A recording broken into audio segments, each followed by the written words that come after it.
Hello दोस्तों, आप 108 दिन की सीरीज़ देख रहे हैं दोस्तों, और यूपीएससी हिंदी द्वारा इसको जो है पब्लिश किया जा रहा है। आपको बता देना चाहता हूँ कि मॉडर्न हिस्ट्री का यह दूसरा लेक्चर होगा। कंसेप्चुअल है, क्लियर करेगा आपके कंसेप्ट्स को, जो भी परेशानी होगी उसको ठीक करेगा। और मैंने कहा है कि नज़रिया जो है हिस्ट्री को देखने का वो टू द पॉइंट हो जाएगा, कि क्वेश्चन के मेथड से ही देखते हैं। दूसरी चीज़ ये समझाना चाहता हूँ कि दोस्तों हर क्वेश्चन पेपर की एक डिमांड होती है। जैसे जो प्राइमरी पेपर्स होते हैं, जो प्री का पेपर होता है, उसकी डिमांड होती है कि आप ऑब्जेक्टिव क्वेश्चन सॉल्व करो। और जो मेंस के पेपर होते हैं उसकी डिमांड होती है कि आपको लिखने आना चाहिए विद इन टाइम, यानी कि 7 मिनट में अगर 150 वर्ड लिखने हैं तो उतना लिखने आना चाहिए उस टाइम लिमिट के अंदर। ठीक है, फिर पूरा पेपर अटेम्प्ट करना एक कला है। तो आप ऑब्जेक्टिव प्रश्नों में अगर 150 प्रश्न है तो 150 प्रश्नों को देखें, और अगर सब्जेक्टिव या मेंस आंसर लिख रहे हो तो जितने क्वेश्चन आए हुए हैं, अगर 20 क्वेश्चन है तो 20 क्वेश्चन को देखेंगे आप। यानी कि एक बार ही देखना जरूर है। मेंस में तो जरूर आंसर देना है। प्री की स्ट्रेटेजी ये होती है कि स्किप करके आंसर देना है। जितनी चीज़ों पर ज़्यादा श्योरिटी हो, मोर देन 80%, 75%, उनको टिक करना है। ठीक है, अभी बहुत सारे लोग पीडीएफ मांगना स्टार्ट कर दिए हैं, और मैंने कई बार कहा है कि मेरे पीडीएफ आपको हर क्लास के बाद नहीं मिलेंगे। आपको अच्छा लगता है तो आप क्लास देखिए, नहीं अच्छा लगता है तो मत देखिए। ठीक है, पीडीएफ कब मिलेगा? जब मैं 10 क्लास बना लूँगा, या एटलीस्ट 5 क्लास बना लूँगा, तो मैं एक बार 7, 8, 10 पेज के पीडीएफ आपको टेलीग्राम चैनल पर शेयर करवा दूंगा। दूसरी चीज़, जब मैं बता रहा हूं कि एग्जामिनेशन की डिमांड है ऑब्जेक्टिव क्वेश्चन, और ये सारे पीडीएफ हम लोगों ने घटना चक्र बेसिस पर ही कंपाइल कराए हैं, मतलब उसमें से बहुत सारा अंश घटना चक्र का लिया गया है। तो सबसे पहली बात यह है कि घटना चक्र की अगर बुक नहीं है ऑब्जेक्टिव, तो ऑब्जेक्टिव बुक खरीदिए। और अगर प्री एग्जाम देने जा रहे हैं तो एटलीस्ट उसके ऑब्जेक्टिव सॉल्व करिए, जो चीज़ें पढ़ाई जा रही हैं उसके बिहाफ पे। ठीक है, फिर देखिए कि कितनी चीज़ें आ रही हैं। अभी मैं आपको थियोरी पढ़ा रहा हूं, फिर आप भी थियोरी ही पढ़ना चाहते हो, तो ऑब्जेक्टिव कौन करेगा? चचा नहीं ना करेंगे, ऑब्जेक्टिव ही आपको करना है। तो अपना एक टारगेट जो सेट कर रहे हो उसको बिल्कुल ब्लर मत रखो, ये एम्बिग्यूअस टारगेट मत सेट करिए। क्लियर टारगेट सेट करिए कि हमें ऑब्जेक्टिव करना है, सर जो पढ़ाएंगे उसको सुनना है पेशेंटली, और फिर ऑब्जेक्टिव करना है। ठीक है, ऑब्जेक्टिव नहीं आएगा तो फिर से रेफर करना है, और 5 दिन बाद पीडीएफ दी जाएगी तो उसका रिवीजन करना है। ठीक है, बैच समझ में आ रहा होगा कि ये रिवीजन बैच है। एक बारी रिकैपिचुलेशन करता हूं जो लास्ट लेक्चर में हमने देखा था जल्दी से। मैंने कहा कि 3 रास्ते हुआ करते थे, जिसमें से 2 जो थे वो काफ़ी दुष्कर थे, और एक जो है लाल सागर से होकर के जाता था, वो ठीक ठाक रास्ता था। इसमें एक नया रास्ता खोजा जाता है, जो कि आपका अफ्रीका के किनारे से केप ऑफ गुड होप से होते हुए जो है कालीकट तक एक व्यक्ति पहुंचता है। नाम है वास्को डिगामा। एग्जैक्ट डेट जो है वो 17 तारीख है।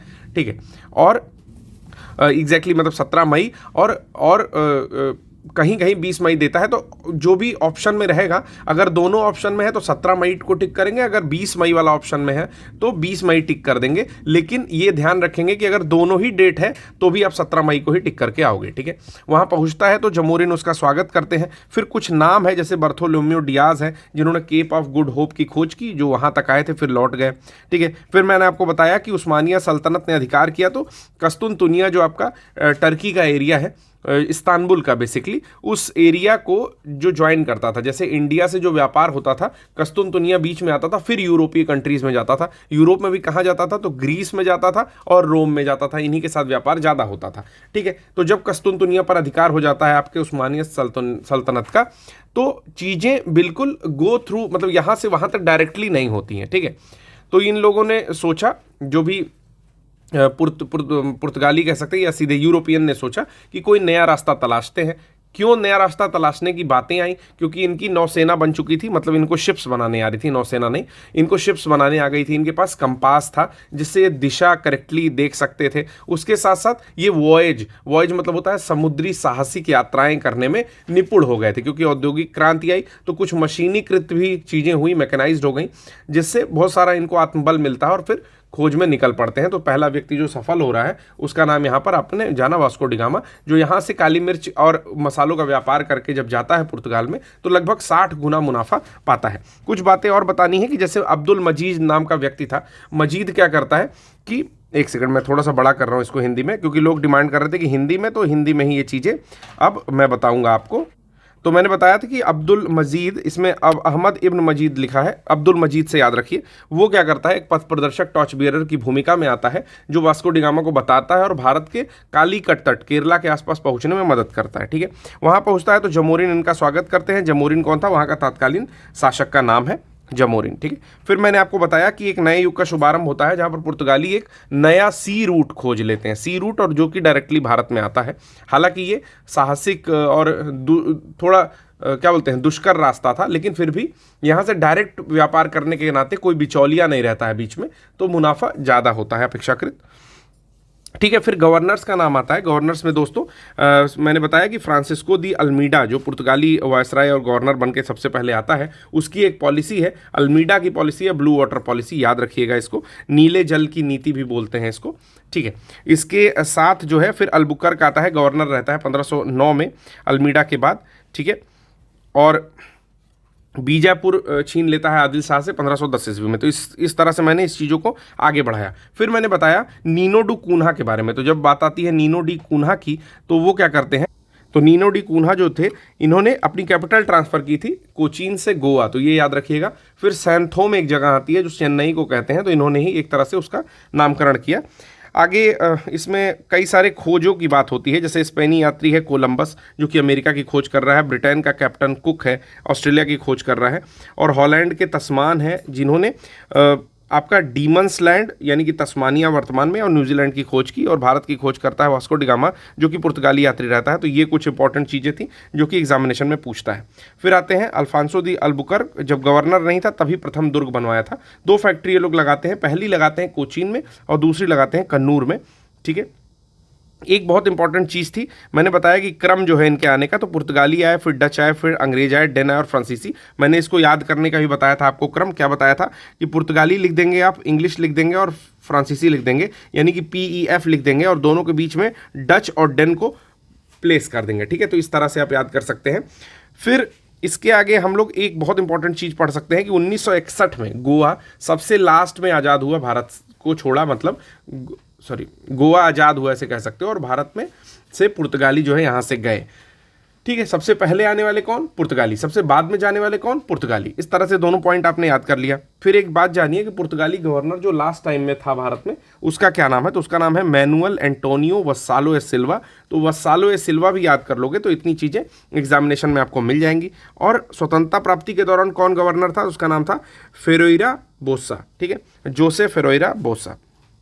फिर बात आती है कि कहाँ कहाँ फैक्ट्रियाँ स्थापित की, किस तरह से लूटपाट का अड्डा बनाया हुगली को। ये सारी बातें मैंने पिछले लेक्चर में बहुत एलेबोरेटिव मेथड से आपको समझाने का प्रयास किया है।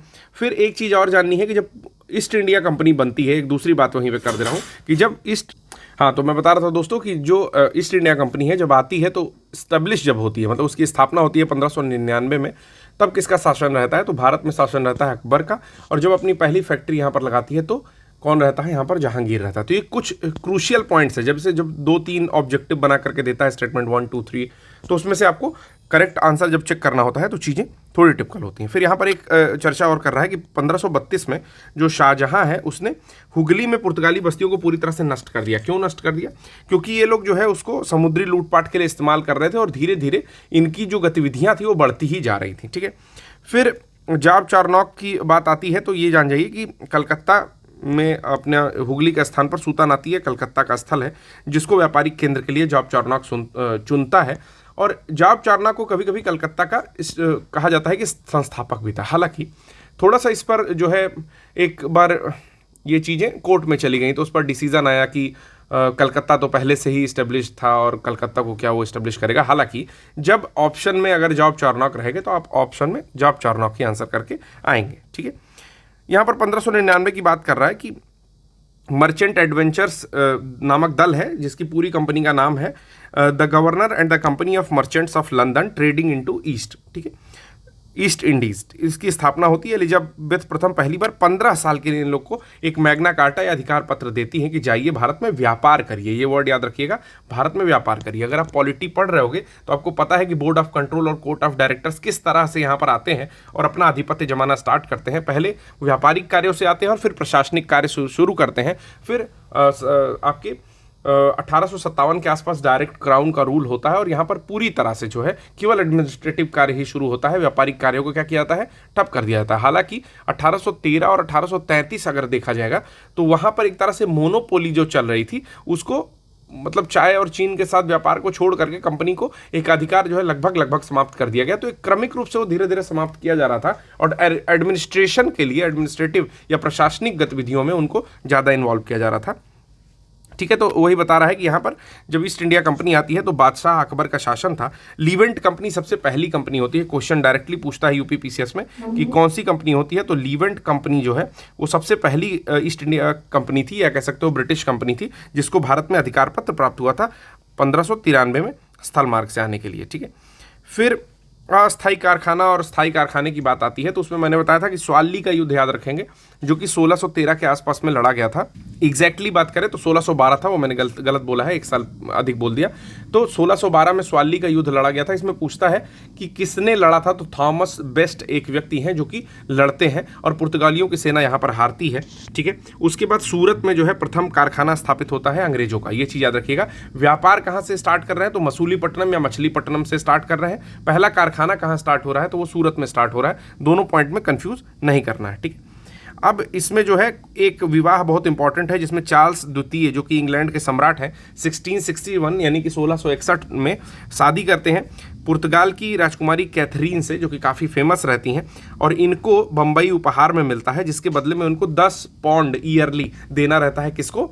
पुर्तगालियों को। ठीक है, तो जब बम्बई मिल जाता है तो बम्बई काफ़ी एक स्ट्रेटेजिक लोकेशन है। ठीक है, समुद्र का किनारा पड़ता है बम्बई, और एकाधिकार मिलता है, दहेज के रूप में मिलता है। तो दहेज तब दिया जाता है जब कोई सेना कमज़ोर हो जाती है। जैसे आपने अगर एंशिएंट इंडिया कभी खुद से पढ़ा होगा तो आपको पता होगा कि सेल्यूकस जो रहता है वो अपनी पुत्री हेलेना का विवाह करता है चंद्रगुप्त मौर्य से। ठीक, तो ऐसा क्यों कर रहा है? कोई खुश होकर तो कर नहीं रहा है, इसलिए कर रहा है क्योंकि उसको ये पता चल गया है कि अगर बेटी का विवाह नहीं करेंगे, अगर एक वैवाहिक संबंध स्थापित नहीं करेंगे, तो जो हमारा चंद्रगुप्त मौर्य है वो क्या करेगा, हम लोग को पूरी तरह से मार देगा, तबाह कर देगा, क्योंकि हम लोग उसके विरुद्ध युद्ध लड़ने आए थे। ठीक है, तो इस तरह से जो है 1668 में 10 पाउंड वार्षिक किराए पर देने के लिए एक जो है बीच में समझौता हो जाता है। ठीक है, फिर यहाँ पर मैंने आपको बताया था कि कर्नाटक का जो युद्ध हुआ, तो कर्नाटक ये साइड वाला पोर्शन पड़ता है, ये कर्नाटक से कंफ्यूज नहीं करेंगे। ठीक है, चलिए अब यहाँ पर फिर सबसे इंपॉर्टेंट बातें जो आती हैं, सबसे बहुत ज़्यादा इंपॉर्टेंट, मुझे लगता है कि घुमा के हर 1-2 साल में प्रश्न पूछ देता है मतलब एंग्लो फ्रेंच वॉर या कर्नाटिक वॉर के बारे में। ठीक है, तो 3 वॉर हुई थी, इसके बारे में मैं एक स्पेशल नोट्स लेकर के आया हूं, मैंने हाथ से लिख रखा है कि उसको आपको बता दूंगा डायरेक्टली, लेकिन ऐसे ही मुंह से बता दे रहा हूं कि देखिए, ऑस्ट्रिया के ऊपर उत्तराधिकार को लेकर के ये युद्ध छिड़ता है, जो कि भारत में नहीं रहता, लेकिन भारत में इसलिए प्रभाव आ जाता है क्योंकि यहाँ पर अंग्रेज भी हैं और आपके फ्रांसीसी भी हैं, तो इन लोग के बीच गतिविधियाँ बढ़ती है। भारत में कोई कोर नहीं मिलता है कि कैसे भारत में स्टार्ट किया जाए। होता क्या है कि जो भी फ्रांसीसी नौसेना के वो होती हैं, नावें होती हैं, उनको कुछ जो है ये लोग एबडक्ट कर लेते हैं, या एबडक्ट करना मतलब कि उसको अपने नियंत्रण में ले लिया, कुछ को नष्ट कर दिया। तो यहाँ पर फ्रांसीसी भड़कते हैं और इन दोनों लोग के बीच में 1746 से लेकर के 1748 के बीच में एक लड़ाई होती है, और इस लड़ाई में एक्सला-शैपल होता है, एक्सला-शैपल की संधि होती है, बहुत इंपॉर्टेंट है, हमेशा पूछता है एक्सला-शैपल किनके बीच होता है, किस वॉर में हुआ, पहला दूसरा ऐसा करके ऑप्शन पूछता है। ठीक है, अब इसमें सेंट थॉम का युद्ध आता है। सेंट थॉम का युद्ध सबसे महत्वपूर्ण युद्ध है। देखिए, कहने के लिए सेंट थॉम उतना इंपॉर्टेंट नहीं दिखाया जाता है, प्लासी और बक्सर ही लोग ज़्यादा पढ़ते हैं, लेकिन अगर वास्तविकता में देखा जाए तो Saint Thome war was the first war which made Britishers realise कि हमारी सेना कितनी संगठित है और छोटी सेना से भी भारत की एक बड़ी आर्मी को हम लोग हरा सकते हैं। ठीक है, तो लास्ट लेक्चर देखिएगा इसके बाकी रेफरेंस के लिए। बस जानिए कि सेंट थॉम का युद्ध जो है वो बहुत ज़्यादा एक कारगर मील का पत्थर साबित होता है। यहाँ से ब्रिटिशर्स ये समझ जाते हैं कि हमारी जो सुसंगठित सेना है, जो हमारे सैनिक है, वो वास्तविकता में सैनिक है और वो भारत की बड़ी से बड़ी सेना को हराने में सक्षम है। ठीक है, तो उसके बाद युद्ध बंद होता है, एक्सला-शैपल की ट्रीटी होती है। ठीक है, ऑस्ट्रिया का उत्तराधिकार समाप्त होता है और जो मद्रास होता है वो अंग्रेजों को पुनः प्राप्त हो जाता है, मतलब अपनी अपनी केसेस जो है ठीक ठाक वो वापस हो जाते हैं। ठीक है, अब यहाँ पर मैंने बताया था कि सिलेरियन युद्ध 2 चलता है आपका, फ्रांस, पर्शिया, बहुत सारी कंट्रीज, स्पेन इसमें पार्ट करती हैं। पहला सिलेसियन युद्ध जो चलता है वो 40 से 42 और दूसरा चलता है 44 से 45। भारत में जो होता है, जिसको कर्नाटिक वॉर कह रहे हैं, वो 46 से 48 के बीच में होता है। ठीक है, अभी 1 साल बीतता है हाँ, एक चीज़ और, लीड कौन कर रहा था, तो डुप्ले कर रहा था उनके साइड से लीड, ठीक है। अब यहाँ पर जो है डुप्ले एक बहुत ही कह सकते हैं कि स्ट्रेटेजिक टाइप का, मतलब कि बहुत ब्रेन वाला आदमी था, जो ये सोचता है, कहता है कि यूरोपीय सेना भारतीय राजदरबारों में भारतीय व्यय पर नियुक्त करना है। जैसे डुप्ले की स्ट्रेटजी ये थी कि हम वहाँ से चले आए, फ्रांसीसी हैं हम वहाँ से चले आए, हम व्यापार करने के लिए आए, लेकिन धीरे धीरे हमारे पास थोड़ी सेनाएं हुई और हम बड़े स्तर पर हो रहे हैं। तो ऐसा नहीं है कि हम अपने देश से पैसे मंगाएं या अपने पैसे खर्चें, हमें एक स्ट्रेटजी के थ्रू भारतीयों के पैसे पे ही रहना है और उन्हें ही सामान बेचना है, समझ रहे हो, मतलब जिससे खर्चा भी उन्हीं का रहेगा जिसके घर में रेंट देना है, बेसिकली रेंट वो तुम्हारा फ्री कर देगा और तुम्हें ही उल्टा पैसा देगा। इस तरह का डुप्ले का नीति था। डुप्ले काफ़ी अच्छा गवर्नर था, काफ़ी दूरदृष्टिया था कह सकते हैं, लेकिन फ्रांसीसी जो कह सकते हो कि गवर्निंग बॉडी थी वहाँ पर, जो भी वहाँ की सेंट्रल अथॉरिटी फ्रांस की थी, वो लोग उतना सही से डुप्ले का यूज़ नहीं कर पाते हैं। बाद में डुप्ले को बुला लेते हैं और बुरी तरह से इनकी हार भी होती है, क्योंकि फिर कोई ऐसा इनके पास योग्य कह सकते हो सेनापति नहीं बचता है, ठीक है। फिर फ्रेंच ईस्ट इंडिया कंपनी की स्थापना वही जो है 1664 में यहाँ पर होती है, उसके बारे में कुछ कुछ चीज़ें बता रहा है, ठीक। डचों की कंपनी आती है पीपली में, याद रखना है, ठीक है। पहली कंपनी पीपली में, बंगाल में जो स्थापित होती है वो स्थापित होती है पीपली में 1627 के आसपास में, ठीक है। ये सारी चीज़ें बता चुका हूँ। सबसे इंपॉर्टेंट है, बिहार जो है उस समय अफीम के सबसे बढ़िया उत्पादक क्षेत्रों में से एक था।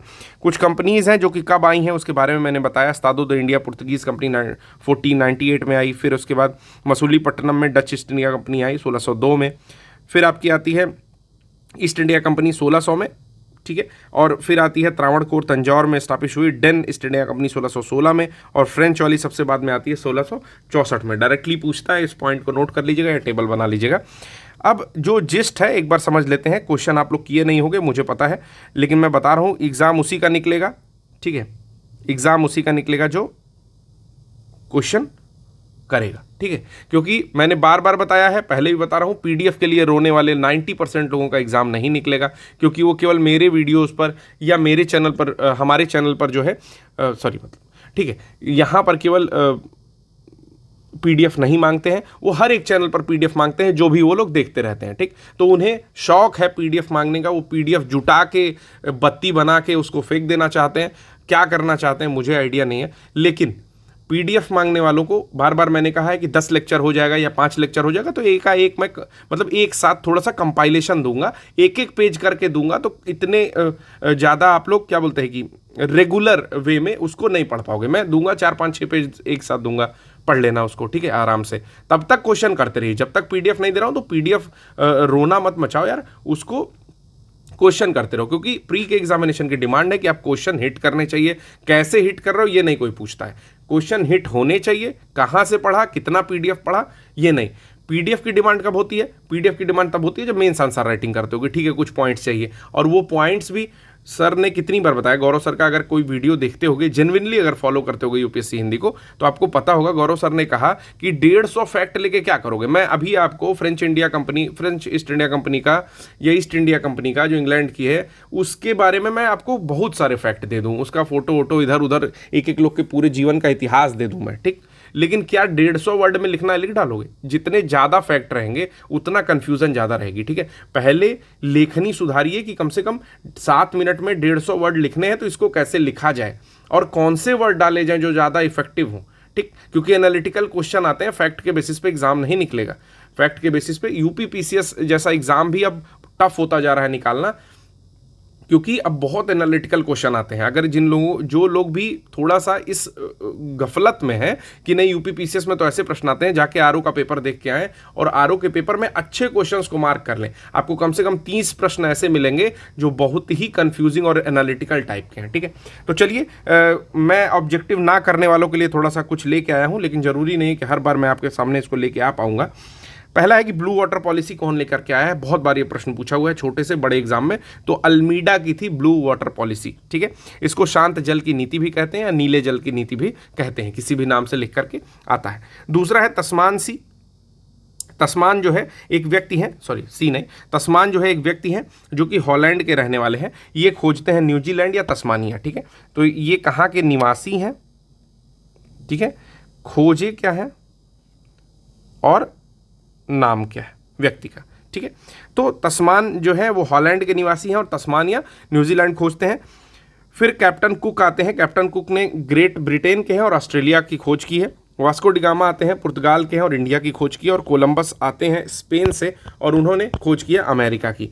हमेशा क्वेश्चन पूछता रहता है, मैं आशा करता हूं कि अगर इस बार पूछेगा तो करने में सक्षम हो जाएंगे, ठीक है। इस पेज का स्क्रीनशॉट ले सकते हैं। मैंने आपको बताया है कि कम से कम 10 लेक्चर या मिनिमम जो है 5 लेक्चर हो जाएगा तभी मैं पीडीएफ प्रोवाइड करूंगा। तो पीडीएफ के लिए रोते रहोगे, मैं पीडीएफ प्रोवाइड नहीं करूंगा। लेक्चर अगर पूरा देख रहे हो तो आपके लाभ में है, आपका फायदा होगा। अदरवाइज धूल झोंकी अपने माँ बाप की आंखों में, ठीक है। जैसे एक सर हैं कभी उनका लेक्चर देखा तो मुझे बहुत बढ़िया लगा कि वो साफ साफ कहते हैं कि माँ बाप के आंखों में धूल मत झोंको कम से कम, ठीक है। अगर पढ़ाई कर रहे हो तो कम से कम 1 घंटा स्टेबिलिटी से पढ़ाई कर लो, बाकी तो पूरी दुनिया बर्बाद है। गांव में चले जाओ, लोग ताश खेल रहे हैं, वो तो आंखों देखा हाल है, ठीक है। मोबाइल चला रहे हैं, गाने सुन रहे हैं, क्या कर रहे हैं मुझे नहीं पता, बट पढ़ नहीं रहे हैं, ठीक है।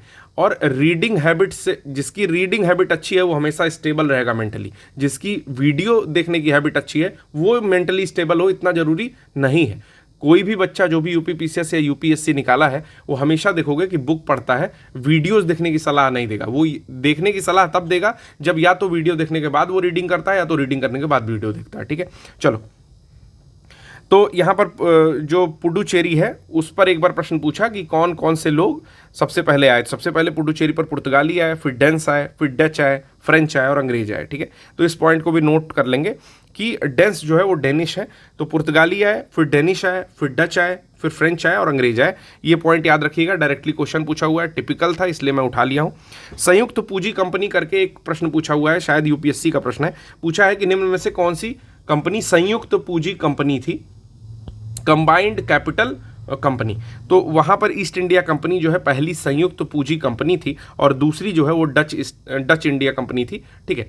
तो जो डच की कंपनी है, डच इंडिया कंपनी नाम नहीं है उसका, नाम उसका कुछ टफ सा है, रुकिए, हालांकि नाम बहुत इंपॉर्टेंट नहीं है लेकिन फिर भी देखिए, इनका नाम है Vereenigde Oost Indische company, Dutch East India company, ठीक है।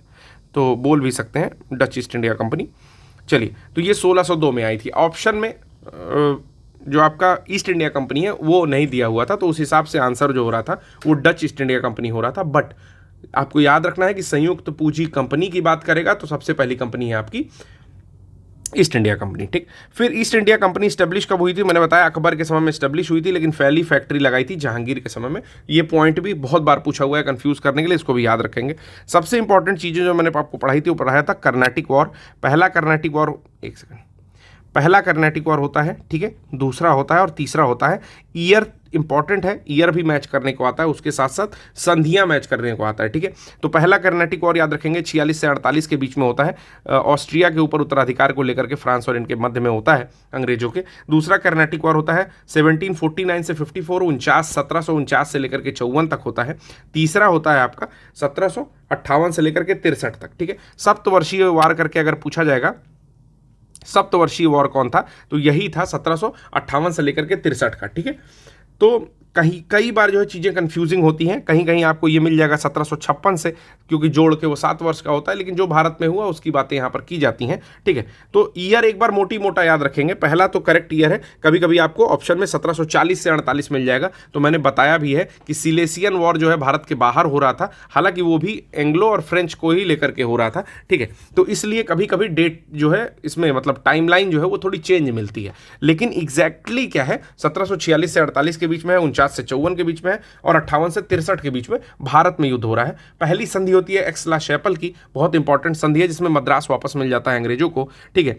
पौंडीचेरी की संधि होती है दूसरे वाले में, जो दूसरा आपका कर्नाटिक वॉर है। और तीसरा होता है पेरिस की संधि होती है, पेरिस की संधि होती है, ठीक है। और इसके साथ आपका आंग्ल फ्रांस युद्ध जो है वो खत्म हो जाता है। एक बात और याद रखेंगे कि बीच में एक वॉन्डी वॉश आता है 1760 में, इसके बारे में पूछता है कि वॉन्डी वॉश का युद्ध किसके किसके मध्य में हुआ और कब हुआ, ठीक। तो ये जो मैं अभी आपको पॉइंट बताया हूँ 3-4, इससे मैं ये कह सकता हूँ कि पुराने वर्षों में, विगत वर्षों में कुल मिलाकर के 20 प्रश्न पूछे गए होंगे। ठीक है, मैं एक मोटा मोटा आपको अनुमान दे रहा हूं, मिनिमम 20 प्रश्न पूछे गए होंगे। अगर वनडे एग्जाम को मिला दिया गया तो 50 प्रश्न पूछे गए होंगे। ठीक है, हर दूसरे तीसरे एग्जाम में आप मतलब टॉपिक से क्वेश्चन देख सकते हो। ठीक, इसमें एक चीज और जाननी है कि किसने फ्रांसीसियों का जो है वो किया, नेतृत्व किया। ये प्रश्न बहुत बार पूछता है कि फ्रांसीसियों का नेतृत्व कौन किया।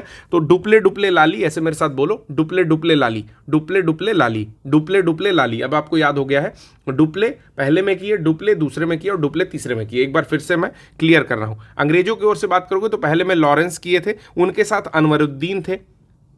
ठीक है, दूसरे में मोहम्मद अली थे, चंदा साहिब थे, मुजफ्फर जंग थे और तीसरे में आयरकूट थे। ठीक, तो बीच वाला पहला और तीसरा तीनों चीज ऐसे याद रखेंगे। ठीक, डुप्ले डुप्ले लाली फ्रांसीसी और ज़्यादा इंपॉर्टेंट होता है, डायरेक्टली प्रश्न पूछे गए हैं। ठीक है, उसके बाद बेस्ट ओपीएम या अफीम कहाँ पाया जाता था, ये भी प्रश्न कई बार पूछा गया है। जब पूछता है तो दिमाग काम नहीं करता, याद रखेंगे बिहार में। ठीक है, फिर एक प्रश्न पूछा गया है, काफ़ी पर्टिकुलर सा प्रश्न है, एक बार आया हुआ है, तो इसको भी मैं बता दे रहा हूँ, कम से कम हम लोग को याद रहे कि पुडुचेरी फ्रांसीसियों के कब्जे में था, गोवा पुर्तगालियों के कब्जे में था। ठीक है, ट्रांकोबार जो है वो आपका डेन के कब्जे में था और मद्रास जो है डच के कब्जे में था। फिर से एक बार रिवाइज कर लेते हैं कि पुडुचेरी जो है फ्रांसीसियों के कब्जे में था, पुडुचेरी या पौंडीचेरी। गोवा जो है पुर्तगालियों के कब्जे में था, ट्रांकोबार ये आपके कब्जे में था डेन के, और मद्रास था डचों के कब्जे में। ठीक है, एक स्टेटमेंट आती है मैकाले के बारे में, मैकाले देता है, कहता है कि कंपनी एक असंगति है, एनॉमली है, परंतु यह उस व्यवस्था का भाग है जहां सब कुछ ही असंगत है। ठीक है, तो ये किसने कहा था, एक बार प्रश्न पूछा तो इसको मैकाले ने कहा था। डायरेक्टली याद कर लीजिए स्टेटमेंट कि कंपनी एक असंगति है परंतु उस व्यवस्था का भाग है जहां सब कुछ ही असंगत है। कोचीन से Goa Nuno da Cunha transfer करता है, उसके साथ सैंथोम जिसको चेन्नई बोलता है, हुगली जिसको बंगाल बोलता है, और 1530 में कीव काठमांडू को बोल के, ठीक है, इसके इस्टेब्लिशमेंट करता है। नीनो डी कुन्हा वो व्यक्ति है। आज हम लोग पढ़ने जा रहे हैं ईस्ट इंडिया कंपनी और बंगाल के नवाब। देखिए, है तो ये टॉपिक बहुत बड़ा, लेकिन हम लोग केवल उतनी चीज़ें पढ़ेंगे जितना नोट्स इसमें दिया हुआ है। और मैं एक बात और बताना चाहता हूं कि जिन लोग को भी नोट्स पहले चाहिए उन लोगों से कह रहा हूं कि आप लोग चुपचाप घटना चक्र की बुक उठाओ। ऑलमोस्ट सेम चीज़ें हम लोगों ने वहां से ली हैं, कुछ एड ऑन किया है अपने साइड से और कुछ एड ऑन मैं करता रहूँगा। ठीक, लेकिन शेष चीज़ें आप उसमें से पढ़ सकते हो। आपका काम है लेक्चर सुनो और चुपचाप ऑब्जेक्टिव सॉल्व करो। ऑब्जेक्टिव में जो क्वेश्चन सबसे टफ लग रहे हैं उनको 2-3 बार लाल रेड पेन से मार्क कर लो या कहीं नोट डाउन कर लो, जिसका रिवीजन हम लोग लास्ट में आप लोग करेंगे खुद से। ठीक है, शॉर्ट नोट उन्हीं चीज का बनाएंगे जिनमें फंस जाएंगे। चलिए, बात होती है मुगल सम्राट की। तो उस समय मुगल का शासन चल रहा था। आपको पता है कि जब से अकबर आया है और 1707 ईस्वी तक, जब तक औरंगजेब है, तब तक एक मतलब ग्लोरी चलती है मुगल्स की। लेटर मुगल्स जब आते हैं 1707 के बाद, जैसे बहादुर शाह जब से आ रहा है और उसके बाद के बहादुर शाह जफर तक, ठीक है, बहादुर शाह से शुरू करके बहादुर शाह जफर तक, ये लेटर मुगल्स जो है इनमें थोड़ा सा डिक्लाइन ऑफ मुगल्स हम लोग देख सकते हैं। तो यहाँ पर बात करता है कि जो मुगल सम्राट द्वारा स्वतंत्र रूप से नियुक्त बंगाल का अंतिम गवर्नर है मुर्शीद कुली खान है। मतलब इसको जो है मुगल्स ने ही वहाँ पर गवर्नर बनाया। कहाँ पर? आपके बंगाल में। तो डायरेक्टली क्वेश्चन पूछता है कि कौन सा अंतिम गवर्नर है जो कि मुगल के द्वारा मतलब भेजा गया बंगाल में या वहाँ पर बनाया गया उसको। तो उस गवर्नर का नाम है मुर्शीद कुली खान, नाम याद रखेंगे। मुर्शीद कुली खान क्या करते हैं कि ढाका से ये मुर्शिदाबाद जो है अपनी कैपिटल को ट्रांसफर करते हैं। तो ये भी पूछता है प्रश्न कि कौन सा ऐसा गवर्नर है मुगलों के द्वारा जिसने अपनी राजधानी को ढाका से मुर्शिदाबाद, ठीक है, कहाँ क्यों ट्रांसफ़र कर दिया। तो कई बार जो है ढाका से मकसूदाबाद बना देता है और उसका नाम मुर्शिदाबाद रख दिया है। तो ये प्रश्न भी आपसे पूछा जा सकता है, लेकिन प्रश्न डायरेक्टली ये पूछता है कि ढाका से मुर्शिदाबाद या किसने कैपिटल ट्रांसफ़र कर दी मुर्शिदाबाद। डायरेक्टली इस तरह का क्वेश्चन पूछता है। तो मुर्शीद कुली खां काफ़ी इंपॉर्टेंट है, याद रखिएगा इनका नाम, ठीक है। अगला आता है कि इसने भूमि बंदोबस्त में इजारा व्यवस्था का शुभारंभ किया। तो पहले इजारा व्यवस्था समझ लेते हैं। इजारा व्यवस्था ये होती है कि किसी लैंड के लिए आप लोग मुझे एक फिक्स टैक्स दोगे। सपोज करो कि 2 हेक्टेयर भूमि मैंने आपको दी और आपसे ही मैंने मांगा कि आप मुझे 50,000 रुपये पर मौसम, जब मौसमी फसल होगी तो दे दोगे आप मुझे, ठीक है। अब मुझे मतलब नहीं है कि मौसम की फसल आपकी जल गई या बाढ़ के नाते गड़बड़ हो गई, सूख गई, क्या अल नीनो था ला नीना था, मुझे कोई मतलब नहीं है, ठीक है, या कोई चर गया, उससे मतलब नहीं। फिक्स टैक्स चाहिए मुझे, इजारा व्यवस्था इसी को बोलते हैं। तो मुर्शीद कुली खान ने स्टार्ट किया, ठीक है। अली वर्दी खान एक व्यक्ति हैं, वो कहते हैं थोड़ी क्लैरिटी और करता हूं दोस्तों। एक्चुअली मैंने बताया कि जो लेटर मुगल्स थे, यानी कि 1707 ईस्वी तक तो सब कुछ चल रहा था बढ़िया, जब तक औरंगजेब था तब तक मुगल सशक्त थे। लेकिन जैसे ही औरंगजेब की मृत्यु होती है 1707 ईस्वी में, जो मुर्शीद कुली खां हैं वो क्या करते हैं कि कोई भी पैसा जो दिया जाता है मुगलों को वो देने से मना कर देते हैं, या दूसरे शब्दों में कह सकते हैं कि दीवानी देना बंद कर दिया। ठीक है, अब मुर्शीद कुली खां जो व्यक्ति थे उनको मोहम्मद हादी के नाम से भी जाना जाता है, और ये भी कहा जाता है कि एक्चुअल नाम उनका सूर्य नारायण मिश्रा था, जो कि एक ब्राह्मण थे। ठीक है, तो जब खुद को अलग कर लेते हैं मुगलों से तो ये पहले नवाब बन जाते हैं आपके, कहाँ के, बंगाल के। ठीक है, तो इनके बारे में ये सारी बातें पूछी जाती हैं। ठीक है, इजारा व्यवस्था प्रारंभ किए थे, ये भी मैंने आपको बता दिया था। अलीवर्दी खान आते हैं। अलीवर्दी खान क्या करते हैं कि जो भी मुर्शीद कुली खान का बहुत सारा ऐसा क्षेत्र होता है, तो कल्चरल डेवलपमेंट जो है वो अलीवर्दी खान की सेम वैसे ही है जैसे मुर्शीद कुली खान की। ठीक, और जो वर्ड मैंने बोला था अभी आपको कि वो उनको दीवानी देना बंद किया, बेसिकली वो वर्ड है नजराना। नजराना देना बंद किया था मुर्शीद कुली खान ने, किसको, तो जब डेथ हो जाती है औरंगजेब की उसके बाद किसी भी मुगल को। ठीक है, अब अलीवर्दी खान जो है एक बहुत ही होशियार शासक है, जो काफ़ी सशक्त रूप से अंग्रेजों पर नियंत्रण रखता है। हालांकि अंग्रेजों के साथ जो उनका रिलेशनशिप है वो बहुत बढ़िया है। ठीक, मतलब उनके संबंध अच्छे हैं, लेकिन अंग्रेजों को किसी भी तरह की किलेबंदी यानी कि दुर्गीकरण या फोर्टिफिकेशन करने से वो मना करता है, उनको अधिकार नहीं देता है। फिर उसने एक चीज और कही कि यूरोपियों की तुलना मधुमक्खी से की। ये भी प्रश्न पूछा जाता है कि कौन व्यक्ति है, कौन सा ऐसा शासक है बंगाल का जो यूरोपियों की तुलना मधुमक्खी से कर रहा है। फिर उसमें एक स्टेटमेंट देता है, यदि इन्हें ना छेड़ा जाए तो ये शहद देंगी, और अगर छेड़ा गया तो काट काट कर मार देंगी। ठीक है, अलीवर्दी खान के बारे में और भी कुछ बातें जान सकते हैं कि जैसे 1740 के आसपास में अलीवर्दी खान बंगाल के नवाब बनते हैं, और 2 करोड़ रुपए मुगल बादशाह को देकर नवाब के पद की वैधानिकता को प्राप्त करने वाले ये व्यक्ति थे। ठीक है, अब अलीवर्दी खान के समय ही इनके ऊपर एक बार ये भी होता है कि मराठे जो है वो आक्रमण करते हैं बंगाल पर, और अलीवर्दी खान उस लड़ाई में हारते हैं, तो उनसे उड़ीसा छीन लिया जाता है। ठीक है, और चौथ के रूप में बिहार और बंगाल से काफ़ी बड़ी राशि 1,20,000 रुपये वार्षिक के आसपास वो लोग लेते हैं। आपको पता होगा कि मराठे 2 तरह के कर लगाते थे, चौथ और सरदेशमुखी। ठीक है, तो इसमें चौथ इनके ऊपर लगाया जाता है।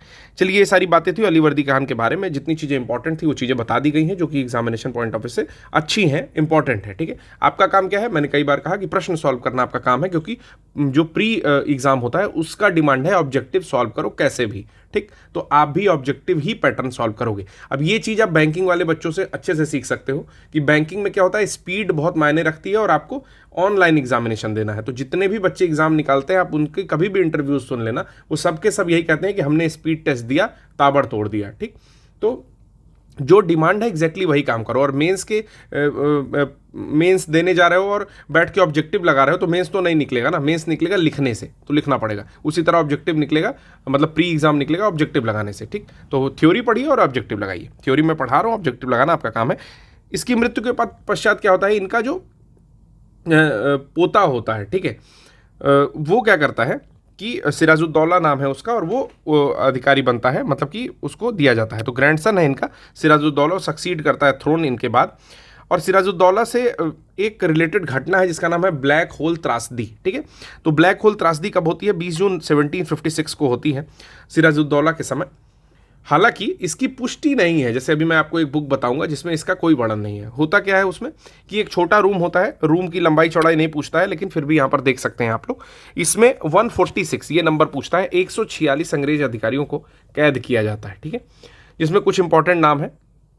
उसके बाद उसमें से 23 बचते हैं जिंदा, और 123 ठीक है, वो डेथ कर जाते हैं। तो इसको याद करने के लिए बहुत आसान है, क्योंकि 23 का डबल होता है 46, तो याद कर लीजिए 146, कितने बचे 23, और कितने मर गए 123। तो काफ़ी इंपॉर्टेंट और बहुत आसान सा याद करने वाला तरीका है। फिर क्या होता है, ब्लैक होल घटना से जो अंग्रेज होते हैं वो पूरी तरह से क्षुब्ध हो जाते हैं। हालांकि इनका एक समकालीन मुस्लिम इतिहासकार है जिसका नाम है गुलाम हुसैन, वो अपनी बुक लिखता है सियार उल मुतखैरीन। याद रखेंगे, गुलाम हुसैन किसके समय में है, तो वो आपके सिराज के समय में है। ठीक, और सियार उल मुतखैरीन नाम का एक बुक लिखा जिसमें ब्लैक होल त्रासदी या ब्लैक होल घटना की कोई वर्णन नहीं करता है। ठीक है, तो जब वर्णन नहीं करता है तो कई इतिहासकार ये भी मानते हैं, लेकिन हमारा काम ये नहीं, हमारा काम है ऑब्जेक्टिव सॉल्व करना। ठीक है, ऑब्जेक्टिव में अगर आता है ब्लैक होल त्रासदी तो हम लगाएंगे सीधे आंसर कि किसने किया, कितने मरे, कितने बचे, बस हमारा काम हो गया। आगे चलते हैं कि अब लॉर्ड क्लाइव के बारे में थोड़ी सी बड़ाई कर रहा है कि भारत में ब्रिटिश वर्ष मतलब भारतवर्ष में ब्रिटिश साम्राज्य का अगर रियल फाउंडर कोई माना जाए, वास्तविक संस्थापक की बात की जाए, तो रॉबर्ट क्लाइव को माना जाता है, जो कि प्लासी का युद्ध लड़ता है। प्लासी लड़ी जाती है 23 जून 1757 में, ठीक है। डेट भी याद रखेंगे और ईयर भी याद रखेंगे। तो 1757 तो ऑलमोस्ट सबको याद रहता है, जून का महीना था और 23 तारीख थी, याद कर लेना, ठीक है। तो जून का महीना है, 23 तारीख है, ऐसे भी याद कर सकते हो, 2 3 6 1757, ठीक है। 1757 याद ही है, 2 3 मतलब मल्टीप्लाई कर दिया, 2 3 6, ठीक है। ऐसे याद कर लिया कि जून का महीना था 2 3 1757, ठीक। यहाँ पर सिराजुद्दौला को पराजित करके पहली बार लॉर्ड क्लाइव क्या करता है, भारत में ब्रिटिश प्रभुत्व की नींव रखता है। प्लासी का युद्ध जो है, पलासी भी बोला जाता है, ये पश्चिम बंगाल में पड़ता है, नदिया जिला है और भागीरथी नदी के किनारे। एकदम डायरेक्टली क्वेश्चन पूछता है कि किस नदी के किनारे प्लासी पड़ता है, तो प्लासी पड़ता है भागीरथी नदी के किनारे। पूछता है किस स्टेट में पड़ता है, तो पड़ता है पश्चिम बंगाल में, ठीक है। और जिला कौन सा है, नदिया, याद रखेंगे। फिर क्लाइव जो है 2 बार भारत में गवर्नर बनता है। पहला बनता है 1757 में जब प्लासी का युद्ध होता है, 60 तक रहता है, और फिर 1765 में आता है, 67 तक रहता है, ठीक है। तो 1765 में जब आता है तो फिर से ये आपका एक संधि करेगा, इलाहाबाद की संधि, काफ़ी इंपॉर्टेंट है, उसको हम लोग अभी एलोबोरेट में कर दूंगा, उसको आप लोग समझ लेंगे, ठीक। व्हाइट म्यूटिनी, कई बार क्वेश्चन पूछता है कि व्हाइट म्यूटिनी या श्वेत विद्रोह किसके समय में हुआ, तो अंग्रेज शासक क्लाइव के समय में व्हाइट म्यूटिनी होता है। तो दोस्तों देखिए, व्हाइट म्यूटिनी भी समझा दे रहा हूँ क्या था। व्हाइट म्यूटिनी में ये हुआ कि 1757 का विद्रोह होता है, ठीक है। तो 1700, अब ये श्वेत विद्रोह जो है, जो एक्चुअल श्वेत विद्रोह है, उससे कंफ्यूज कर रहा है, ठीक है। तो मैं आपको एक्चुअल श्वेत विद्रोह बता रहा हूँ, जो कि 1857 के बाद हुआ, ठीक है। जो एक्चुअल व्हाइट म्यूटिनी है वो 1857 के आसपास हुआ। मुझे लगता है कि इसमें थोड़ा सा कंफ्यूजन है, मैं आपको एक्चुअल श्वेत विद्रोह के बारे में बता रहा हूँ। 1857 का जब विद्रोह होता है, ठीक है, तो क्राउन रूल स्टार्ट होता है, ठीक। वहां पे 1858 और 59 के आसपास क्या होता है कि जो कि अंग्रेज सैनिक होते हैं ना, वही अंग्रेजों के विरुद्ध थोड़ा सा एक वॉर छेड़ देते हैं, या कह सकते हो कि थोड़ा विद्रोह कर देते हैं। विद्रोह क्यों होता है, 2 तरह की सेनाएं रखी जाती हैं। पहला सेना होता है जो क्राउन के थ्रू आती है, यानी कि डायरेक्टली जो क्राउन रूल कर रही है उसकी एक सेना होती है। दूसरी सेना होती है जो कंपनी अपनी रखती है। तो चूंकि जो कंपनी की सेना है वो केवल भारत में ही नहीं लड़ती है, भारत के बाहर भी उसको भेजा जाता है, अन्य जगहों पर भी लड़ाई करने के लिए, तो उसको एक अतिरिक्त भत्ता दिया जाता था। जबकि जो क्राउन की सेना आती है उनको अतिरिक्त भत्ता नहीं दिया जाता है। तो जब क्राउन रूल स्टार्ट होता है तो सभी के भत्ते काट दिए जाते हैं, मतलब जो व्यापारिक कंपनी का सेना है उसके भी भत्ते काट दिए जाते हैं, और क्राउन को तो भत्ते मिलते ही नहीं थे, क्राउन वाली सेना को। तो उसमें जो है व्हाइट म्यूटिनी आता है, वो लोग विद्रोह करते हैं कि हमें भत्ते मिलने चाहिए।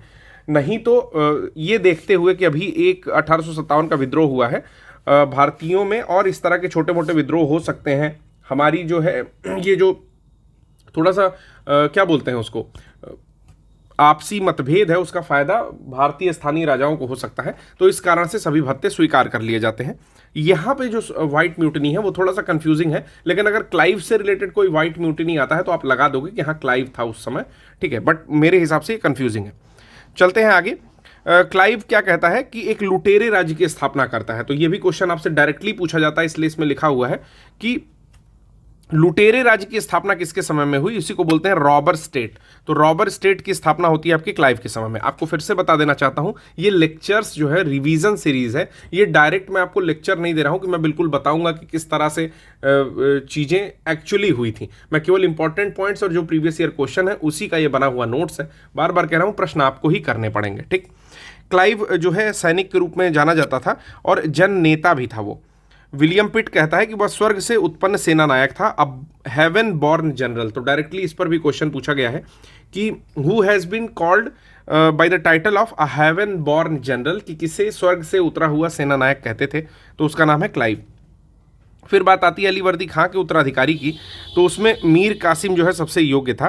पूर्णिया और रंगपुर 2 जगह है जिसके फौजदार के रूप में वो अपनी योग्यता पहले ही प्रदर्शित कर चुका था। दोनों पड़ती कहाँ पर है, तो पूर्णिया वर्तमान में आपके बिहार में पड़ती है, एकदम बंगाल बॉर्डर है पूर्णिया, ठीक है। और रंगपुर जो है बंगाल में पड़ता है, ठीक। वो क्या करता है, अपनी राजधानी मुर्शिदाबाद से मुंगेर ले गया। तो बहुत बार ये क्वेश्चन पूछा हुआ है कि किसने अपनी राजधानी मुर्शिदाबाद से मुंगेर ट्रांसफर की, तो आपको आंसर कर देना है, आप पढ़ चुके कि मीर कासिम ने अपनी राजधानी अपनी राजधानी मुर्शिदाबाद से मुंगेर ट्रांसफर की।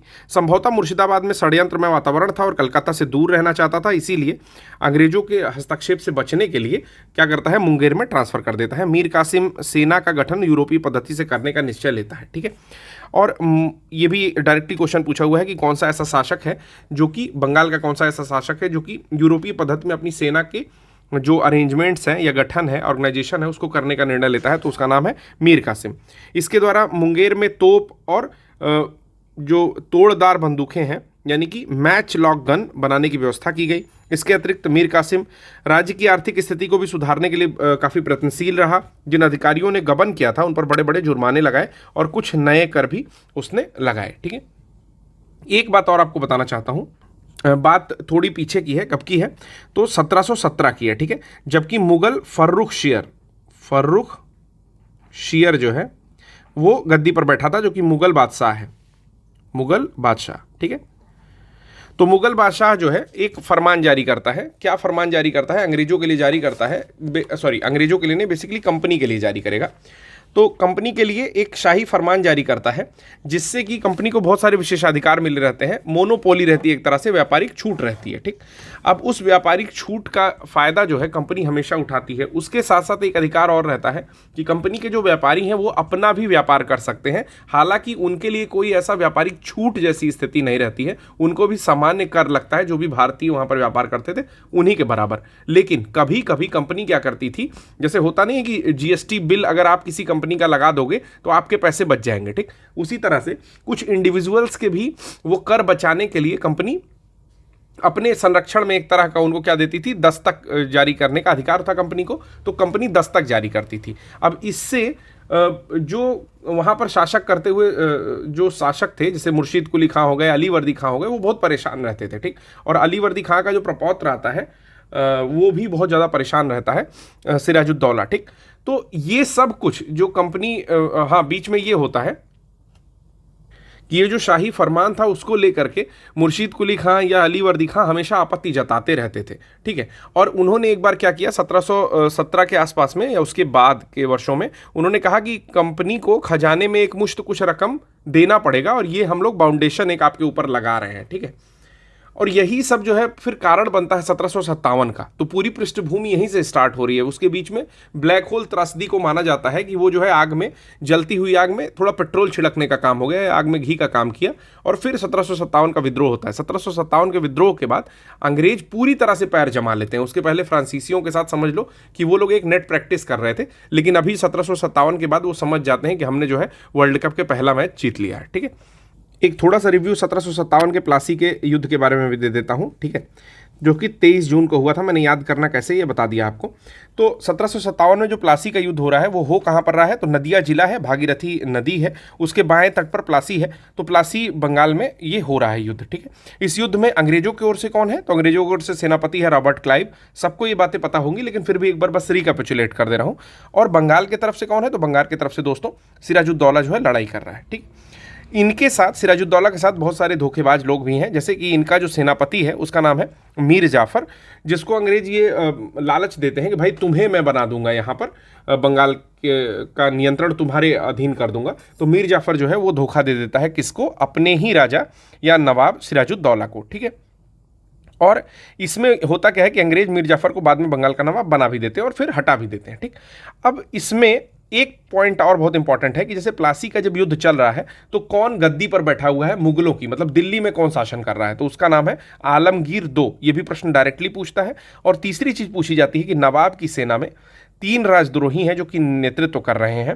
पहला नाम है मीर जाफर का, जिसका नाम मैंने बता दिया कि सेनापति है। दूसरा नाम है यार लतीफ खान का, और तीसरा नाम है राय दुर्लभ का। ठीक है, तो मैं यहां पर लिख दे रहा हूं जो धोखेबाज हैं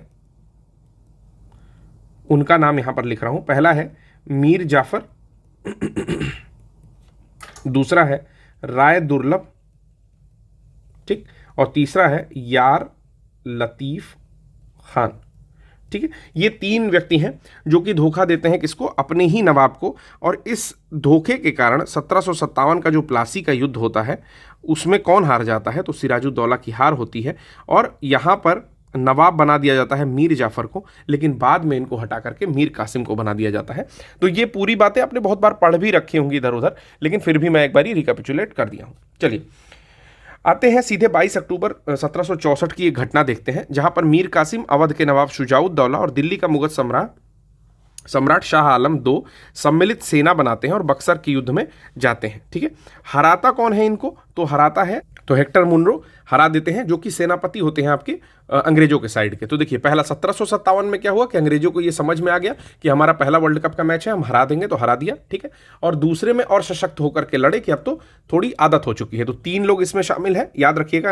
अवध का जो नवाब है उसका नाम है शुजाउद्दौला, उसे सिराजुद्दौला जो कि बंगाल का नवाब हुआ करता था उसके साथ में कंफ्यूज नहीं करना है। ठीक है, तो लखनऊ का जो नवाब है, अवध का नवाब है, शुजाउद्दौला है। दिल्ली में मुगल सम्राट है आपके शाह आलम दो, जो आपके प्लासी में भी थे।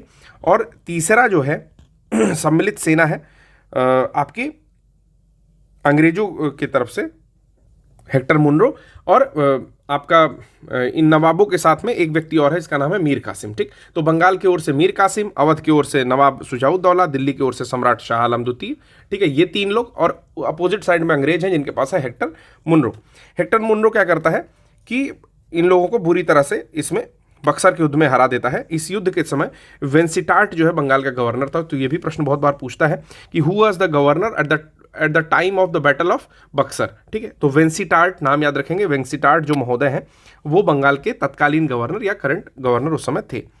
अब इस युद्ध का परिणाम प्लासी के निर्णयों पर मुहर लगा दी। जैसे प्लासी में एक युद्ध हुआ तो ये माना जा सकता है कि 3 लोग धोखा दे दिए, इस कारण से जो है सिराजुद्दौला हार गया। लेकिन जब बक्सर भी हरा दिए वो सब, तो ये पक्का हो गया कि वो जो है ऐसे ही नहीं जीते थे, इनकी स्ट्रेटजी है किसी भी तरह से जीतने की, बाय हुक और क्रुक। ठीक है, अब अंग्रेजों को चुनौती देने वाला कोई भी व्यक्ति बचा नहीं। इलाहाबाद तक का प्रदेश अंग्रेजों के अधिकार में आ गया। चूंकि अवध से ये लड़ रहे थे तो इलाहाबाद तक का प्रदेश जो है अवध के अंग्रेजों के उसमें आ जाता है, अधिकार में आ जाता है। और जो दिल्ली जाने का रास्ता है या दिल्ली जीतने का या पूरे भारत फतह करने का रास्ता है, वो धीरे धीरे मार्ग खुल जाता है। बक्सर का युद्ध इतिहास में जो है बहुत निर्णायक माना जाता है। ये माना जाता है कि बक्सर के युद्ध के समय जो बंगाल का नवाब है वो मीर जाफ़र है और दिल्ली का शासक शाह आलम द्वितीय है। ठीक है, इलाहाबाद की दूसरी संधि, देखिए इलाहाबाद में 2 संधि हुई, तो ये भी मैं पहला बता देना चाहता हूँ। चलिए देखिए, पहला होती है 12 अगस्त को, दूसरी होती है 16 अगस्त को। तो क्रमशः पढ़ लेते हैं। तो देखिए यहाँ पर मैं इलाहाबाद की संधि आप लोग को बता देता हूँ कि 2 संधियाँ यहाँ पर हुई हैं, पहली संधि और दूसरी संधि। ठीक है दूसरी संधि हुई है 16 अगस्त को 19 का, ठीक है 1765 में, और पहली हुई है 12 अगस्त को 1765 में।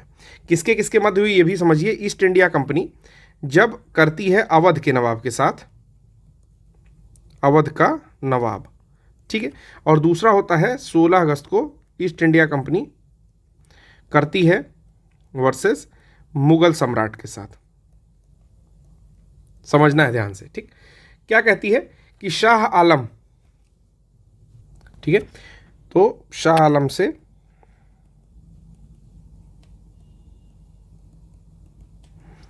कड़ा इलाहाबाद ले लिया। ठीक है, 50 लाख रुपए कंपनी को क्षतिपूर्ति देना पड़ा इनको। ठीक है, और बलवंत सिंह जो व्यक्ति हैं, बलवंत सिंह, ओके बलवंत सिंह जो है बनारस के, इनका पोजीशन दे दिया गया। मतलब जो भी इनका क्षेत्र था फिर से इनको वापस कर दिया बलवंत सिंह को। ठीक है, तो अवध के नवाब के साथ क्या क्या होता है? अवध के नवाब के साथ ये हो रहा है कि शाह आलम से कड़ा और इलाहाबाद ले लिया गया, वापस कर दिया गया, और 50 लाख रुपए कंपनी को क्षतिपूर्ति के रूप में इनको देना पड़ा अवध के नवाब को। और बलवंत सिंह जो है बनारस का पोजीशन उनको वापस मिल गया। मुगल सम्राट के साथ क्या क्या हुआ कि पहले तो उनको उठा के लेते आए कहाँ पर? इलाहाबाद में। कहा कि इलाहाबाद में हम आपको क्या देंगे? इलाहाबाद में प्रोटेक्शन देंगे कंपनी के अंदर में। ठीक है, कंपनी के अंडर में प्रोटेक्शन देंगे। दूसरा क्या किया कि बंगाल, बिहार और उड़ीसा की परमानेंट जो दीवानी है ठीक है, वो ईस्ट इंडिया कंपनी को मिल गई। जैसे पहले क्या था, शाही फरमान के अनुसार कहीं कहीं व्यापार करने के लिए दिया जाता था कंपनी को, लेकिन अभी क्या हुआ कि शाही फरमान के अनुसार ही मुगल सम्राट से बंगाल, बिहार और उड़ीसा की दीवानी जमींदारी स्थायी रूप से कंपनी को दे दी गई है। अब स्थायी रूप से कंपनी के पास ही दीवानी जमींदारी रहेगी। ठीक है, बदले में क्या किया गया, 26 लाख रुपए वार्षिक पेंशन के रूप में देने का वादा किया कि हम आपको 26 लाख रुपए वार्षिक पेंशन देंगे। ठीक है, और इसके बाद क्या हुआ, 53 लाख रुपए जो है मुगल सम्राट से लिया गया। किसके लिए, तो निजामत के लिए, यानी कि मिलिट्री, पुलिस, प्रशासन, इस सब की देखरेख के लिए टोटल इतने रुपए लिए गए। तो इतने पॉइंट्स तो आप लोग याद रख लीजिएगा। ठीक है, ये जो मैंने यहां पर बताया ये भी पॉइंट बहुत इंपॉर्टेंट है, बहुत कंफ्यूज भी करता है। ठीक है, फिर थोड़ा सा आगे और चलते हैं। यहाँ पर मैंने आपको लगभग ये दोनों चीज़ें बता दी हैं। ठीक है, इलाहाबाद और कड़ा के जो क्षेत्र नवाब ने छोड़ दिए थे, शाह आलम को वापस दे दिया गया। ठीक है, और इलाहाबाद की दूसरी संधि में ये हुआ कि शाह आलम को अंग्रेजी संरक्षण में ले लिए, उसको इलाहाबाद में रख दिया। ठीक है, और 12 अगस्त को संधि के अनुसार मुगल बादशाह शाह आलम द्वितीय ने कंपनी को बंगाल, बिहार और उड़ीसा को स्थायी रूप से दीवानी दे दी। ठीक, तो शायद मैंने यहाँ पर बोला है इलाहाबाद और कड़ा जो है वो थोड़ा पोर्शन और बचा है, इसको भी कर लेते हैं दोस्तों। बस एक पेज लास्ट बचा हुआ है। जो मैंने आपको इलाहाबाद की संधि बताई है ये बिल्कुल एग्जैक्ट बताई है मैंने अपने मतलब पूरे कॉन्शियसनेस से, अच्छी साइट से देख करके मैंने ये डेटा बताया है। आपको डिफरेंट बुक्स में अगर डिफरेंट डेटा मिलेगा तो आप कमेंट करके ज़रूर बताना, मैं अपनी जो सोर्स है वो भी बता दूंगा आपको। ठीक है, आगे चलते हैं, क्योंकि बहुत सारे लोग ज्ञान देते हैं यूट्यूब पे इधर उधर, लेकिन मुझे लगता है कि एग्जैक्ट जो है वो मेरे पास ये डेटा जो है करेक्ट है। बंगाल, बात करते हैं कि बंगाल का जो गवर्नर है Robert Clive, east India company की बंगाल का गवर्नर था। उस समय बंगाल में द्वैत शासन शुरू हुआ। बात आता है द्वैत शासन का, तो एक क्वेश्चन पूछा जाता है कि who was the father of द्वैत शासन या डायरार्की। ठीक है, तो उसका नाम है लियोनल कार्टेस। यहां पर लिख दे रहा हूं, लियोनल कार्टेस। ठीक है, ये थे द्वैत शासन के पिता। ठीक है, अब देखिए यहाँ पर 3 चीज़ें होती हैं, बता दे रहा हूँ आपको। देखिए, सबसे पहले द्वैत शासन और द्विसदनात्मकता, दोनों में डिफरेंस समझ लेते हैं। ठीक, मैं एक ब्लैंक पेज पर आपको बताता हूँ। चलिए, मैं आपको बताता हूँ द्वैत शासन, ठीक, और द्विसदनात्मकता। तो द्विसदनात्मकता अभी हम लोग बाद में देखेंगे। देखिए, सबसे पहले आपका डायरार्की आती है, इसको डायरार्की बोलते हैं। ठीक है, तो ये हम लोग देखेंगे डायरार्की। ठीक है, डायरार्की आ रही है। सबसे पहले बंगाल में डायरार्की आती है। बंगाल में द्वैत शासन आपने पढ़ा होगा। ठीक है, बंगाल में द्वैत शासन आता है। तो इसमें 2 तरह की चीज़ें होती हैं, एक तो नवाब रहता है जो कि एडमिनिस्ट्रेशन देखता है, और दूसरे ब्रिटिश रहते हैं,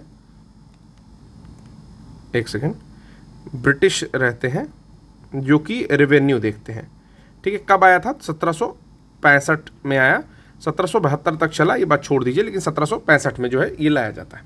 दूसरा आता है जब भारत में आती है, तो भारत में द्वैत शासन आता है, भारत सरकार अधिनियम मॉन्टफोर्ट सुधार 1919 के द्वारा। ठीक है, तो मॉन्टेग्यू चेम्सफोर्ड सुधार आता है जिसको प्रोविंशियल डायरार्की बोलते हैं इस समय, और ये जो है अनसक्सेसफुल होता है। अनसक्सेसफुल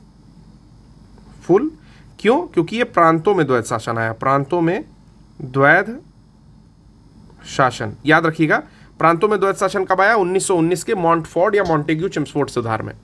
तीसरा होता है भारत के केंद्र में। देखिए, ये सारी चीज़ों से क्वेश्चन पूछता है, और बहुत सारे मास्टर लोग जो अपने आप को मास्टर बनते होंगे कंफ्यूज रहते हैं। बड़े मास्टरों की बात नहीं कर रहा हूँ, जो योग्य हैं, कुछ ऐसे जो यूट्यूब पे पढ़ाते रहते हैं। ठीक है, हर यूट्यूब पे पढ़ाने वाला बंदा अच्छा नहीं होता, और यूट्यूब पे पढ़ाने वाला हर बंदा ख़राब नहीं होता, लेकिन कुछ लोग ऐसे हैं जिनको खुद अभी चीज़ें उतनी क्लियर नहीं और लोगों को क्लियर करने आते हैं। तो भारत में जो केंद्र में द्वैत शासन आ रहा है 1935 में आ रहा है, और इसी समय प्रांत में द्वैत शासन खत्म हो रहा है। ठीक है, तो ये पॉइंट याद रखेंगे। तीनों मैंने बता दिया, ये था डायरार्की से रिलेटेड। अब बात आती है बाई कैमरल। बाई कैमरल को बोलते हैं द्विसदनात्मकता। द्विसदन बस लिख दे रहा हूं। ठीक है, द्विसदन का मतलब क्या हुआ, अपर हाउस होगा यूएच और लोअर हाउस होगा एलएच। ठीक है, अब देखिए पहली बार आता है 1919 में मॉन्टफोर्ड में केंद्र में। क्या आती है? द्विसदनात्मकता आती है। तो आशा करता हूं कि ये दोनों पॉइंट आपको क्लियर हो गए होंगे। एक बार मैं डिफरेंस कलर से कर दे रहा हूं। बायकैमरल, द्विसदनात्मकता और द्वैत शासन। अब इससे रिलेटेड कोई भी क्वेश्चन आएगा, फादर कौन थे? तो लियोनस कार्टिस। ठीक है, तो लियोनस कार्टिस इसके पिता है। ठीक है, मतलब द्वैत शासन के जन्मदाता हैं। इस तरह से आप देख सकते हो कि दो भाग में बंटता था द्वैत शासन। एक नवाब के अंडर में रहता था और ब्रिटिश के अंडर में रहता था। 1765 के आसपास में आया था। ठीक है, और दोबारा जो आया 1919 में आया, अनसक्सेसफुल हुआ, प्रांतों में आया। केंद्र में आया 1935 में, प्रांतों का द्वैत शासन हटा दिया गया। द्विसदनात्मकता आई थी 1919 के मॉन्टफोर्ड सुधार में। ठीक है, ये चीज़ें आशा करता हूँ कि क्लियर हो गई होंगी। शाह आलम द्वितीय का संपूर्ण जीवन आपदाओं से ग्रस्त रहा। आप देख ही रहे हो कि कितना सारा लड़ाई हो रहा है उसके समय में। 1757 का भी हुआ तो भी शाह आलम था, 1764 का हुआ तो भी शाह आलम था, इलाहाबाद की संधि हो रही है तो भी शाह आलम थे। तो काफ़ी आपदाओं से ग्रस्त रहा और उसको जो है अंधा कर दिया गया लास्ट में। ठीक, शाह आलम द्वितीय के समय 1803 में दिल्ली पर अंग्रेजों का अधिकार हो गया था। ये भी पॉइंट याद रखेंगे कि शाह आलम ही है वो दुर्भाग्यपूर्ण व्यक्ति जिनके समय में अंग्रेजों का अधिकार हो गया। शाह आलम द्वितीय, उसके दो उत्तराधिकारी हुए, अकबर टू और बहादुर शाह टू, जो ईस्ट इंडिया कंपनी के पेंशन भोगी मात्र बनकर रह गए। यानी कि ये लोग केवल पेंशन लेते थे, उपाधियां देते थे, बस मौज विलास की जिंदगी जी रहे थे और कुछ नहीं। अकबर टू ने एक अच्छा काम किया था कि राजा राम मोहन राय को राजा की उपाधि दी थी। ठीक है, और बहादुर शाह द्वितीय के बारे में जब आएगा तो उसके बारे में भी हम लोग बात कर लेंगे। 1765 में अंग्रेजों द्वारा सिलहट की दीवानी प्राप्त की गई तथा बर्मा युद्ध के बाद स्कॉट द्वारा सिलहट को जयंतिया तथा गारो पहाड़ियों क्षेत्र से जोड़ने के लिए सड़कों का निर्माण किया जाने लगा। तो ये भी चीज़ इंपॉर्टेंट है कि वो कौन व्यक्ति था। ठीक है, तो उस व्यक्ति का नाम था आपका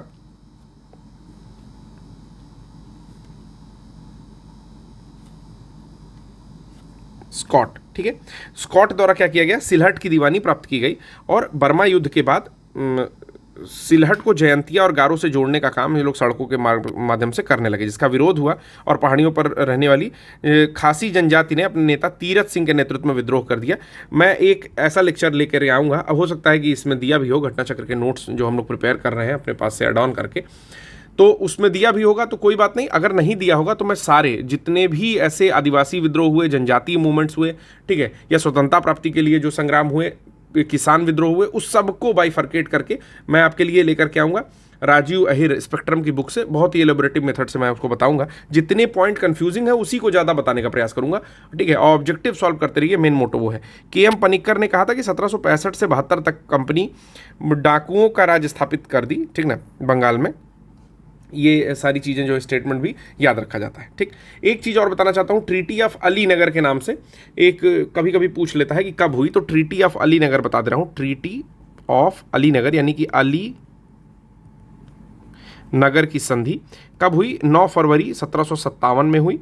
ठीक है, ये कलकत्ता का एक शॉर्ट लिव्ड नेम था, मतलब छोटे समय के लिए कलकत्ता को अलीनगर के नाम से जाना जाता था। सिराजुद्दौला ने ये नाम दिया था, ठीक है, जब उस पर कब्जा किया था। ये जो संधि हुई वो होती है रॉबर्ट क्लाइव, जो कि ईस्ट इंडिया कंपनी के थे, और सिराजुद्दौला के मध्य में, यानी कि सिराज के मध्य में और क्लाइव के मध्य में ये होती है। ठीक, और आपको मैंने फारूक शियार का गोल्डन फरमान बता ही दिया कि 1717 में बंगाल का नवाब था, उसने एक ऐसा फरमान जारी किया कि जो है फारूक शियार का जो दिल्ली से फरमान आया उसको बंगाल का नवाब अनुसरण करेगा। सभी गुड्स, जो भी वस्तुएं होंगी बंगाल से एग्जेम्प्ट फ्रॉम ड्यूटी हो जाएंगी, मतलब ड्यूटी फ्री हो जाएंगी, और ब्रिटिश जो है उनको कलकत्ता की फोर्टिफिकेशन करने में रोका नहीं जाएगा, यानी कि वो अपना घेरेबंदी कर सकते हैं, किलाबंदी कर सकते हैं। ठीक, इसके साथ ही कुछ पॉइंट्स और हैं, जैसे कभी कभी प्रश्न ये भी पूछा जाता है कि जो प्लासी का युद्ध हुआ, जो कि सिराजुद्दौला बंगाल के थे और ईस्ट इंडिया कंपनी का रॉबर्ट क्लाइव था, मुख्यतः इन लोगों के मध्य हो रहा था। तो 3 इसमें गद्दार थे, जिनका नाम मैंने बताया कि मीर जाफर थे, जो कि कमांडर इन चीफ थे, राय दुर्लभ थे, और जगत सेठ थे। ठीक है, इसके अलावा इसका प्लान कौन किया? तो एक मर्चेंट था बंगाल का, ठीक है, जिसका नाम है ओमी चंद। तो ओमी चंद जो है वॉज द मेन प्लानर, जिसने ये प्लान किया कि किस तरह से हराना है और कब किसकी सेना में कौन चला जाएगा, कौन अंदर अंदर मिला रहेगा। ठीक है, इस तरह से। और जगत सेठ जो व्यक्ति है उसने सिराजुद्दौला को मारा, और धोखा मेनली 2 लोग दिए, मीर जाफर और राय दुर्लभ। ठीक है, गुस्सा क्यों हुआ था? तो गुस्सा इसलिए हुआ था कि रॉबर्ट क्लाइव जो थे वो एक लोग थे कृष्णदास, उनको शरण दे देते हैं, तो सिराजुद्दौला उनसे पहले गुस्सा हो जाता है। और उसके अलावा फोर्टिफिकेशन किया जा रहा था कलकत्ता का बिना सिराजुद्दौला के परमिशन के, तो वो भी एक कारण बनता है। ठीक है, इस बीच कुछ भीषण अकाल भी आए, इस बीच नहीं आए, कुछ वर्ष बाद आए। तो ये सारी चीज़ें हम लोग जो है विस्तृत रूप में कवर करेंगे। कोशिश करूंगा कि हिस्ट्री से रिलेटेड जितने क्वेश्चन आते हैं कम से कम 80% क्वेश्चन आप लोग सॉल्व करो। भाई मैं 100% का कोई गारंटी नहीं देता हूँ, क्योंकि क्वेश्चन अगर थोड़ा टेढ़ा आ जाएगा तो मैं कह सकता हूँ कि हाँ हिस्ट्री बहुत डेप्थ में है, बहुत सारे क्वेश्चन नए आ जाएंगे तो काफ़ी परेशानी हो सकती है। ठीक है, लेकिन मैं अपनी जान जो है पूरी कोशिश करूंगा, बस आप लोग ऑब्जेक्टिव सॉल्व करते रहो। ठीक है, तो कुछ क्वेश्चन मैं पूछूंगा इस लेक्चर में नहीं, नेक्स्ट लेक्चर के स्टार्टिंग होने पर ही। तो अभी तक इस लेक्चर में जो भी आपने सीखा, अगर वो अच्छा लगा हो तो कमेंट्स जरूर करिए, क्योंकि कमेंट्स बहुत वैल्यूएबल होते हैं। कमेंट्स के लिए हम लोग वेट करते हैं कि कमेंट आए।